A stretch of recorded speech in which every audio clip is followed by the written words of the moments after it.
I'm a fellowship-trained breast surgical oncologist, and this is my new series, What to Do When You've Been Diagnosed with Breast Cancer. This is part 4. I'm talking about what is commonly covered on your pathology report. And in parts 1 through 3, we talked about getting the dreaded diagnosis and what resources I recommend and think that you should stay away from. So if you feel like checking out parts 1 through 3, they'll be saved on my page under Breast Cancer Now What? This is a sample pathology report. It typically says your name and your personal information and the ordering physician, which is usually the radiologist, up at the top. And then it has your specimen case number, so that way the pathologist can keep track of which report is whose. It might have this much information on the clinical history.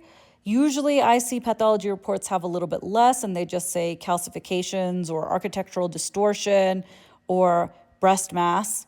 It will then describe the body site and the procedure, and then it will say the diagnosis. This one reads infiltrating ductal carcinoma, which often also gets called invasive ductal carcinoma, meaning the cancer started in the ducts of the breast. Nottingham histologic grade 2 of 3. The grade means how fast it grows under the microscope, and grade 1 is slow growing, grade 2 is in the middle, and grade 3 is fast growing.